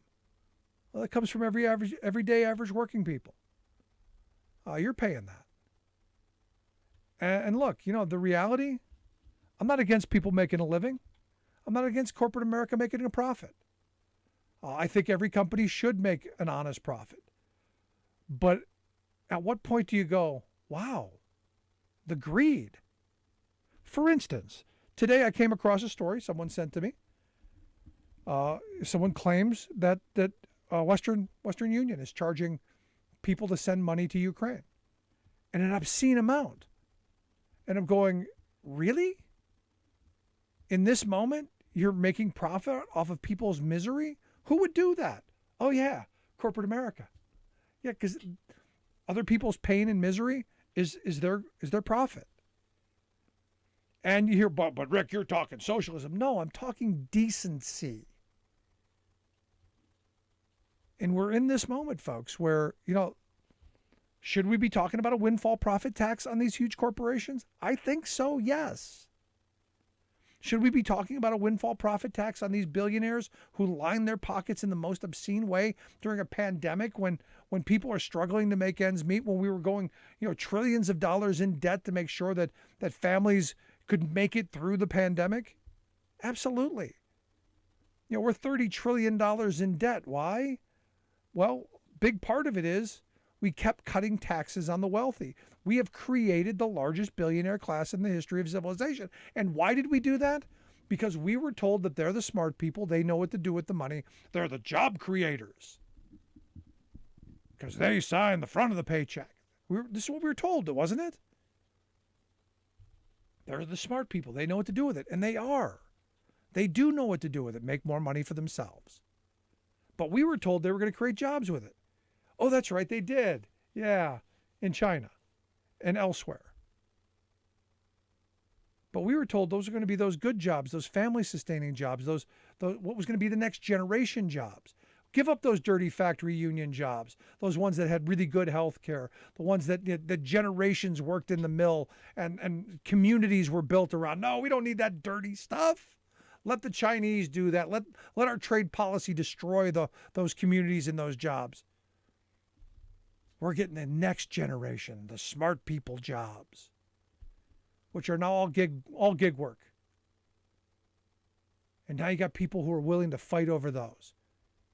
You know, I'm eking by on a gig job with no health benefits where I take on all the risk. But hey, it's all I've got. It's like when we were in West Virginia talking about the Battle of Blair Mountain and the coal miners, the Friends of Coal came out with their sidearms, threatening us because we were going to have the audacity to talk about coal. And the guy told me, he goes, it's all we've got, man. If they take this from us, we've got nothing else. Because that's what the wealth class of this country does masterfully. They make you think you have no options. They give you the Tina mentality. There's no alternative. When there is an alternative. Policy got us into this mess. Policy can get us out. We can demand better. But it comes back down to politics. And I go back to something my high school government teacher said. Politics is about who gets what. And the wealthy, well, they've been getting everything that they want. Why? Because this is the best democracy money can buy. And they have done a masterful job of owning our system. And we have let them because we've become complacent. We've stopped talking to each other. We've stopped fighting for each other, and we've began fighting with each other. It's time to start fighting for each other and moving ourselves and our country forward and rebuilding in a way that ends this kind of obscene greed. Just my thought. Love to hear yours. You can email me, Rick, at thericksmithshow.com. Going to take a quick break. When we come back, our good friend Bob Ney is going to be here to share some thoughts on the top stories of the day. If you're just joining us, make sure you grab the podcast. If you missed any of the show, podcast. You can get that at thericksmithshow.com or wherever you get your podcasts. Back after this. Stick around. I'm Rick Smith, and this is Labor History in 2. On this day in labor history, the year was 1968. That was the day that Dr. Martin Luther King Jr. was murdered by an assassin's bullet in Memphis, Tennessee. He was in Memphis to support AFSCME sanitation workers who were out on strike fighting for better wages and working conditions. In the later 1960s, Dr. King's organizing had increasingly turned toward addressing the poverty, unemployment, and unfair working conditions faced by black workers. As we pause to honor the memory and legacy of Dr. King today, let us take a moment to reflect on his words. In a message he delivered to a gathering of Teamster Local 815 shop stewards on May 2nd, 1967. In his speech, Dr. King discussed the wave of labor organizing in the 1930s. He recounted the difficulties faced by workers forging new unions. He said, "Yet there was one thing that was won, one thing that was fought for as indispensable, one thing for which all the pain and sacrifice was justified, namely union recognition. It seemed so minuscule a victory that people outside the labor movement scorned it as, in fact, just another defeat. But those who understood union recognition meant the real beginning. Union meant strength, and recognition meant the employer's acknowledgement of that strength. And the two meant the opportunity to fight again for further gains with united and multiplied power. As contract followed contract, the pay envelope fattened, and fringe benefits and job rights grew to the mature work standards of today. All of these started with winning first union recognition. Dr. King died standing up with black workers fighting for that very recognition. Like what you hear? Check out more at laborhistoryin2.com. Barry Goldwater, considered a right-wing fringe candidate in 1964, won the Republican presidential nomination by declaring that, quote, extremism in defense of liberty is no vice. But the GOP is now way beyond the fringe, declaring that nuttiness in the defense of extremism is no vice. Consider Jenny Thomas. Her recent far-out political effort to overthrow the people's 2020 presidential vote shows that her husband Clarence Thomas, the dogmatic Supreme Court reactionary, is not the nuttiest member of the Thomas household. He's the best known of the duo, but wife Jenny has quietly been moving into the top circle of unhinged political conspiracy activists. Biden's defeat of Trump in 2020 set off this supremely connected partisan like an explosion in a fireworks factory. She spewed out a weeks-long barrage of text messages to Trump's chief of staff demanding that Republicans use the court to stop Congress from certifying Biden's victory. Jenny instructed the White House to, quote, release the Kraken. Huh? Kraken, the name of a mythological sea monster, was used by manic right-wingers as code for a package of kooky lawsuits they hoped judges would use to put Trump back in power. Jenny Thomas was not merely someone babbling free speech opinions, but she was a powerful political plotter actively strategizing to have unelected judges usurp the people's democratic authority. This was too crazy, even for the right-wing Republicans now running the high court, except for one. Guess who? Yes, despite his obvious conflict of interest, Clarence used his position to try to advance election cases in which his spouse had a personal stake. This is Jim Hightower saying, yet he wasn't punished for violating the ethics code because the U.S. Supreme Court has no ethics code.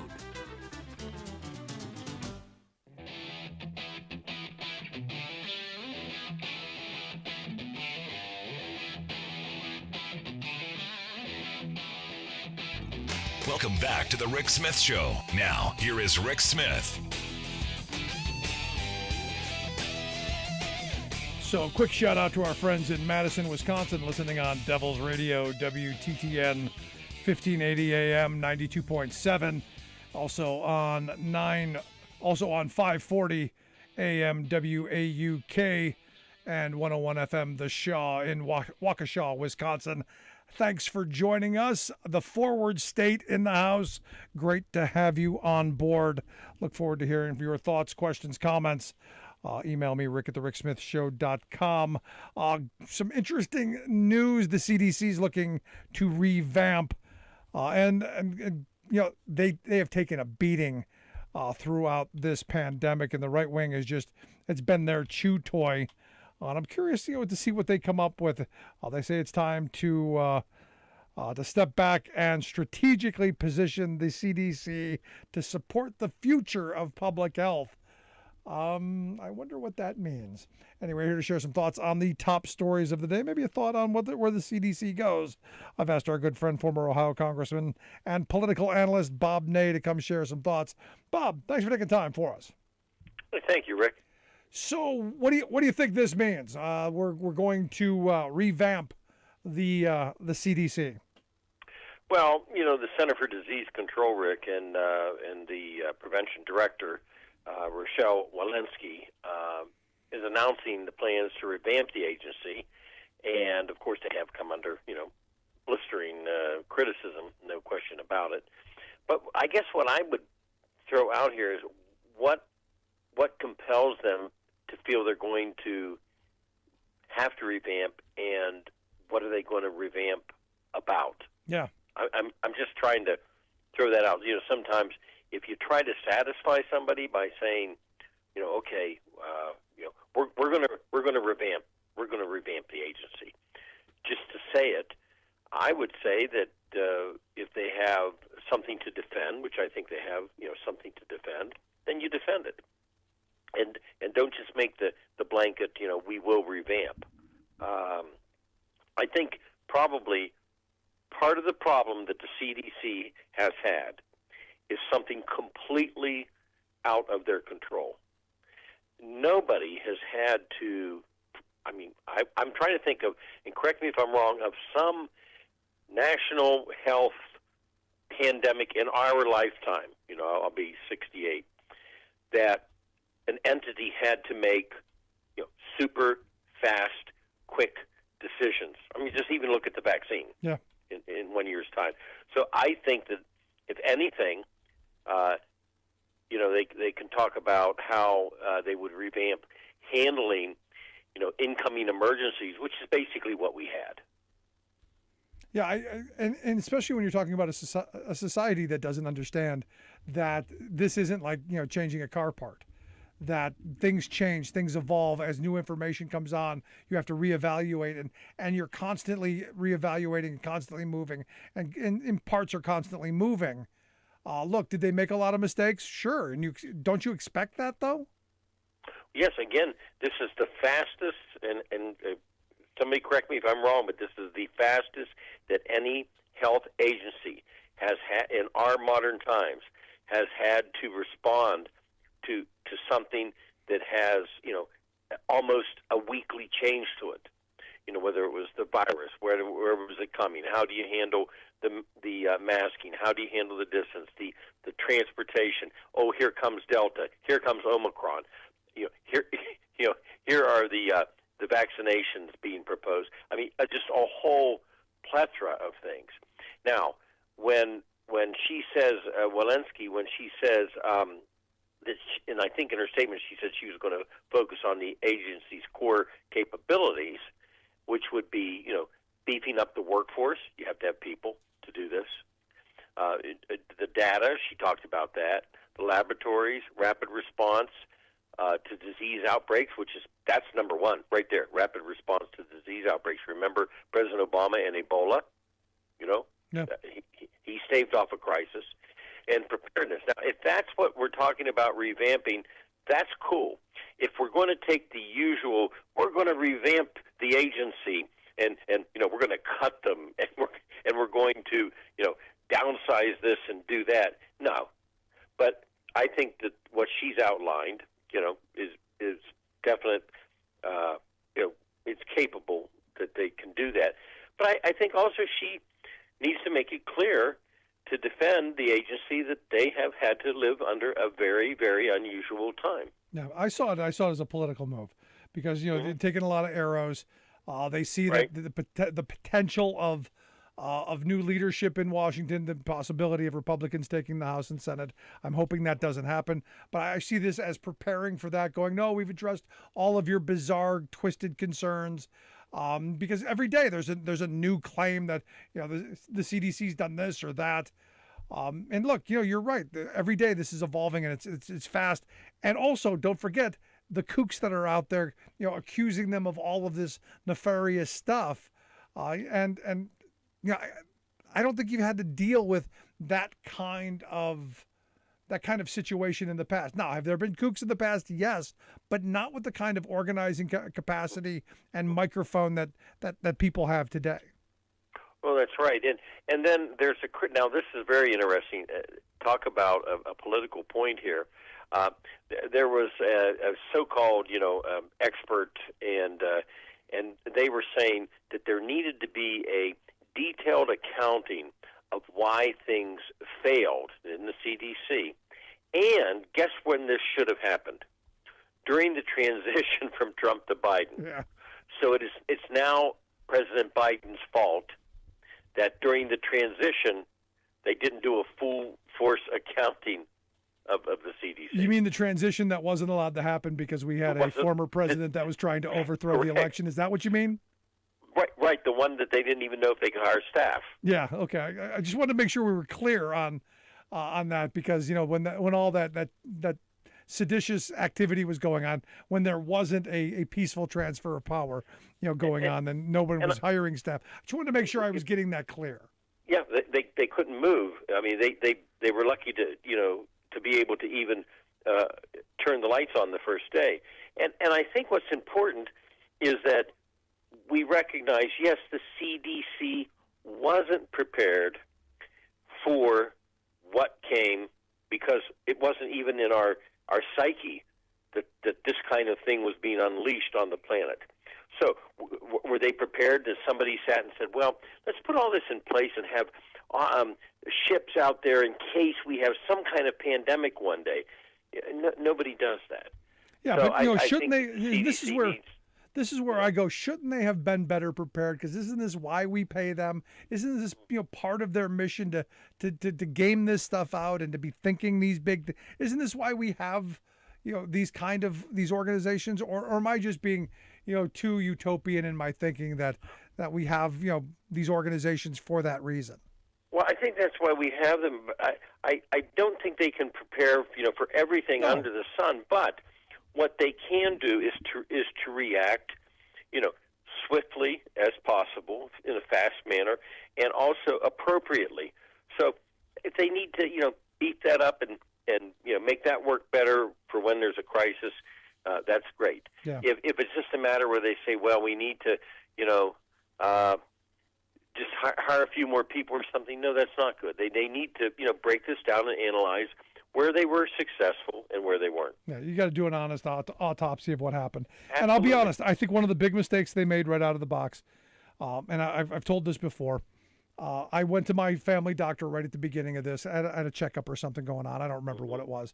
But I was there, and I said, what do you think of this? He goes, what we know is wear a mask, socially distance, wash your hands often, stay away from people. Do that. That's what we know. And he said, that's what I'm doing.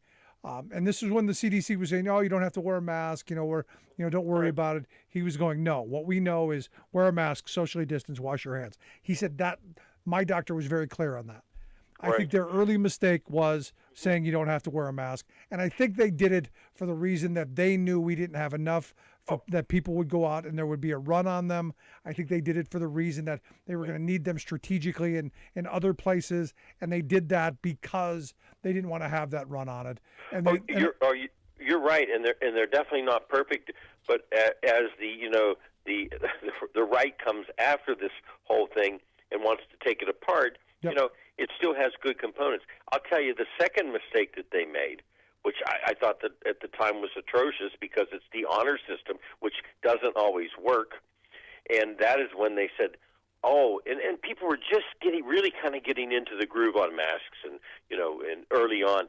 And when they said, well, if you've been vaccinated, you don't have to wear your mask. It's the honor system. All of a sudden, the entire store I was in was they were vaccinated, Rick. It was 100%. No, we were talking. We had talked about that. We had talked about it when it was going on, and I remember. Right. 100%. You listen to the Rick Smith Show here with Bob Ney. Bob's a former Ohio congressman, political analyst, and one of my go-to guys for everything Washington. I want to get your thoughts on your state of Ohio. Josh Mandel has secured the endorsement of the Cancun Senator Ted Cruz. Texas Senator Ted Cruz. Thoughts on that? Well, the race is really interesting here in Ohio. You've got Jane Timken of the Timken manufacturing family up in Canton, Akron area, and then you've got Josh Mandel. Of course, it's been beyond, should I say, lively. So Ted Cruz is coming in to endorse Mandel. Now, the endorsement you don't see is very interesting, and you don't see the endorsement of Trump in there, which is very, very interesting. But Mandel will use this. I don't think Mandel has to use this to establish himself as a right winger.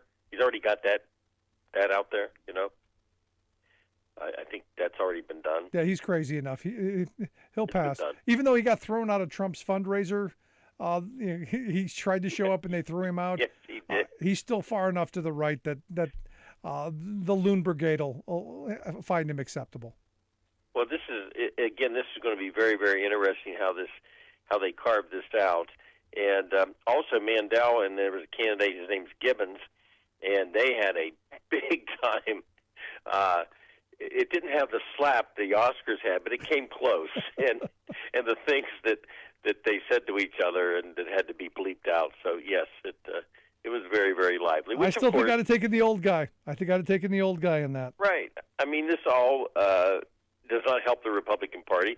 People always say, "Oh, a primary is a good thing." No, they aren't. They can be bad. This primary is a good thing. I'm enjoying watching the insanity. Yes, for the Democrat side.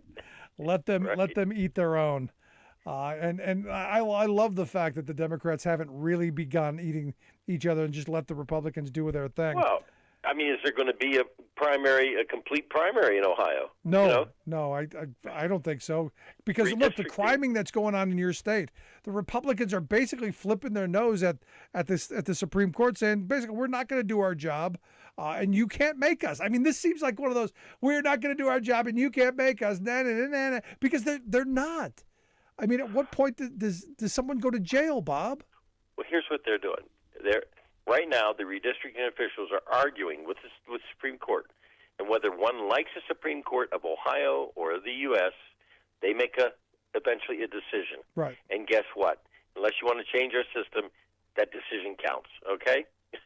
Might change later on in the process of America or something, but it's there. So the Ohio redistricting officials, Rick, they're arguing we should not be held in contempt of court.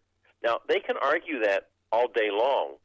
The fact remains they have been held, and the fact remains they don't have a plan, and they're going to mess up the entire primary. Yeah.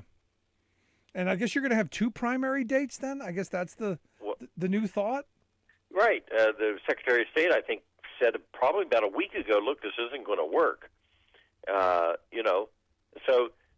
So the Republicans who approved, they totally control the government, approved the House and Senate maps, argued that they ditched the hired map makers' plans because they weren't finished, and they interpreted those as a violation of the Constitution. So what's going to end up happening, you're right, they're going to most likely have two primaries. And for what I understand, you're going to end up spending another $20-25 million to run both the primaries. So it's a great thing that Ohio is a utopian state. Your education system's fully funded, your healthcare system's fully funded, the roads are glass smooth and well paved, and everything is perfect in your state that you can waste $20-25 million on holding two primary elections. Well, and the chaos, and then how it affects the voting. And then, look, the Supreme Court of Ohio said, here,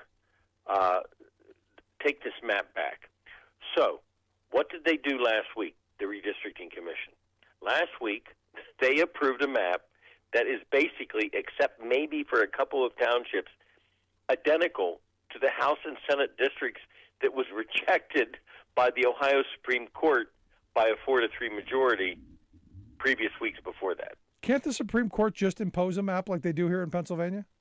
I mean, it might have come down to that. They've never said in Ohio whether they would do that, but I imagine they could, do something. At some point, the adults in the room have to take control, or lock them up in jail and say you don't come out until you do your homework. I don't think you've understood the assignment here.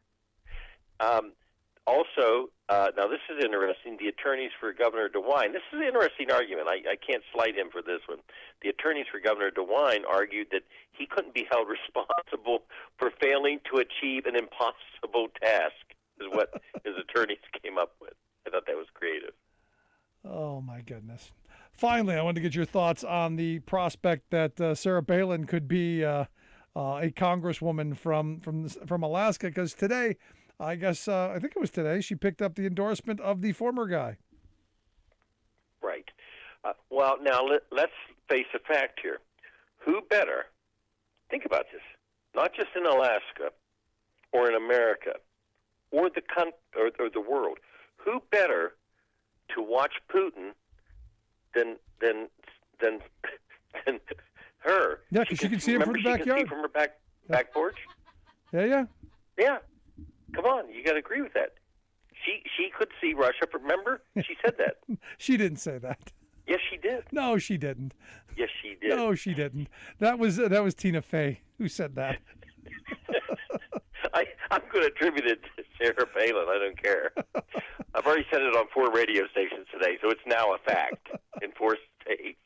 It's a 1 seat. Alaska has 1 seat. And of course, Don Young had it. What a great guy for transportation, in the country. But there are 51 or 2 people, I think, in that primary. And I would say with those amount of people would say, well, that'll stretch it out.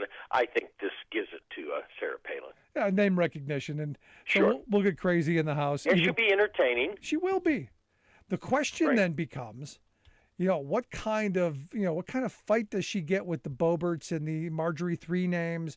Because they're all going to want to be center stage, or do they all team up and become like a coven of crazy?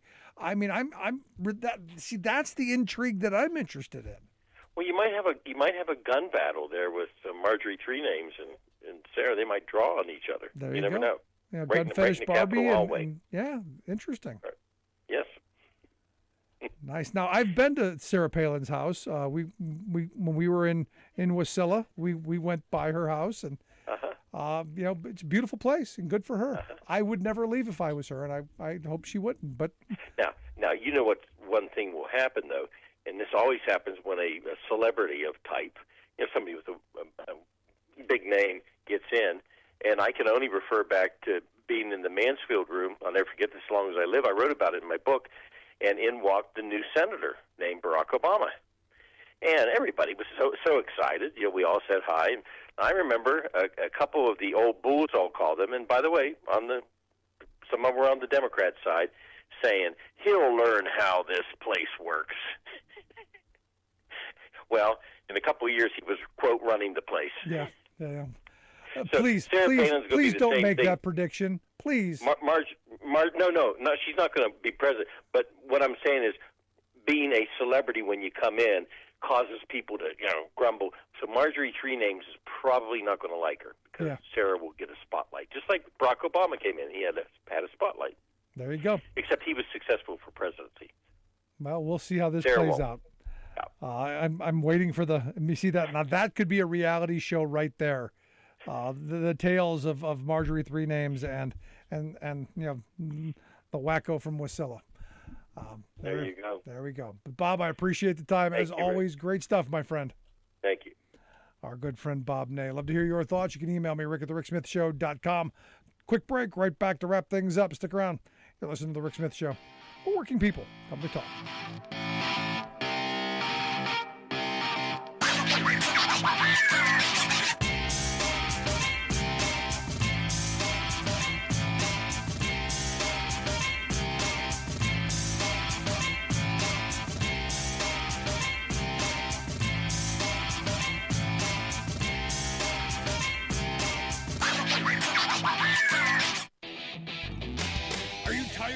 Think tank approved corporate news and commentary? Are you tired of CEOs telling you what to think, who to hate, and who to vote for? Well, welcome to the Rick Smith Show. We don't take orders from some boardroom, and we don't do focus groups or talking points. We don't work for them, and we never will. I'm Rick Smith, and I work for you. Join us daily at thericksmithshow.com and download the podcast and never miss a minute.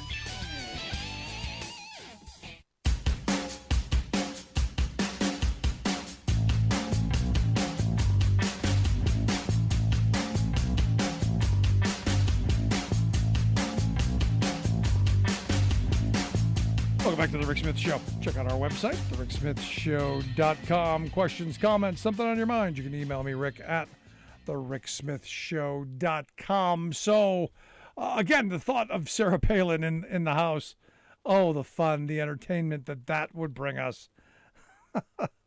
Now, the big story today on the right wing was Hunter Biden. Evidently, they are all losing their mind that the Secret Service is paying $30,000 a month to rent a swanky Malibu mansion to protect Hunter Biden. And look, I think it's outrageous that they're paying $30,000 a month to rent a place in Malibu. And this is where I said the same thing about the Trumps, the obscene amount of money to protect rich people in their environment.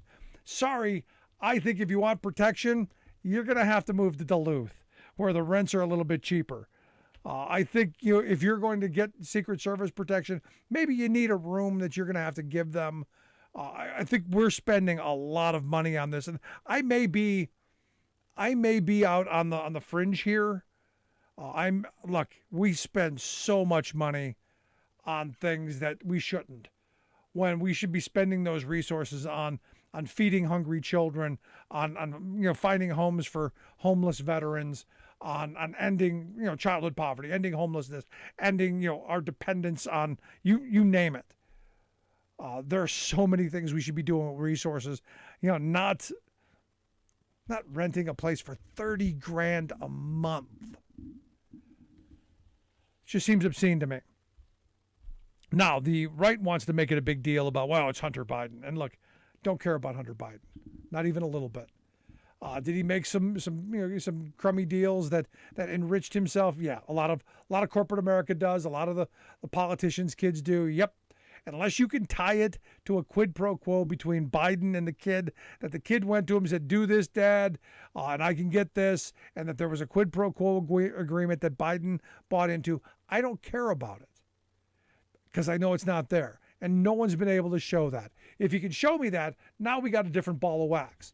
But it's not there, and it's not there because it's not there. They tried with the laptops everywhere, and you were going to hear a lot more about laptops, and there are going to be investigations if Democrats lose in November. Which again, if you don't want to hear about laptops every day for 2 years, make sure you get registered to vote and get out to vote in November, and make sure you vote for a candidate that's going to say, hey, how do we fix our roads and bridges? How do we educate our children? How do we have trade policies that make sure that we create American jobs? How do we fix our problems instead of mire us in conflict and pointing at each other? Seems sane and rational to me. And by the way, how do we hold these oil company executives? How do we hold them accountable? How do we lower gas prices? How do we deal with our inflation problems? Because again, I know everyone wants to point at Joe Biden and go, it's all Joe Biden's fault. Reality is, inflation, the way it's going on right now, you can blame a lot of it on good old-fashioned American greed. Good old-fashioned corporate America reaching into your pocket and grabbing out a bunch of dollars because they can. So for me, we need to deal with our supply chain issues. We need to deal with a lot of our structural issues. But we also need to rein in corporate America. And I say we do that with a much higher tax rate. Much higher tax rate.